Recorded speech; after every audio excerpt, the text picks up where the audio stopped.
First of all, and we've gone back and examined our own record, so I can give you some numbers.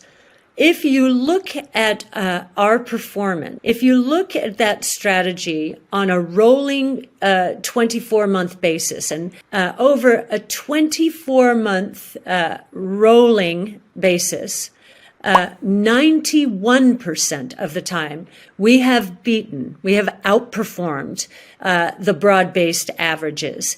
If you look at on a 3-year basis, we have never underperformed the market on a rolling 3-year point of view.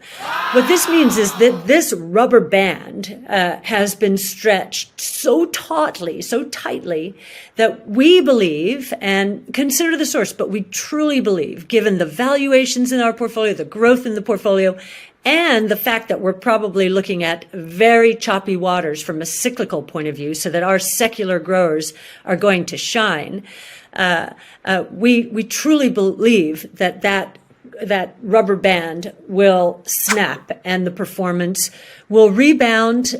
I'm not going to say can't hold me to any particular speed, but we think the undervaluation in the portfolio right now has reached an extreme I've never experienced in my career. And I don't think we're missing anything. I really don't. Of course, when we go through a period like this, we examine all of our assumptions. And I can tell you, and I'm talking about both macro and micro, I believe what I just said about our portfolios. They are ready like a coiled spring.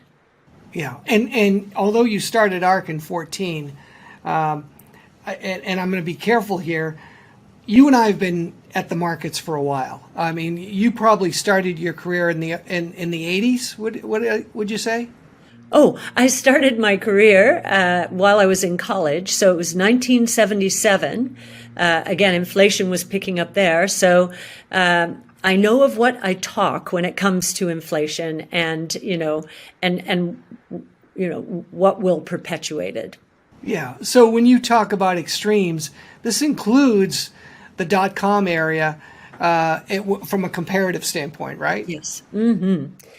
Yes, and back then, I couldn't give you any company with 2 billion, 3 billion, 4 billion in sales like I have just given you. You know, we want to see a fundamental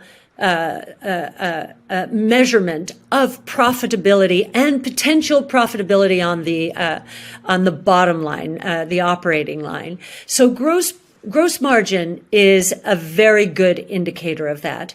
And most of our stocks, you'll find, with the exception of genomics, most of our stocks have very healthy gross margins. I gave you Teladoc and Zoom in the high 60s, low 70s.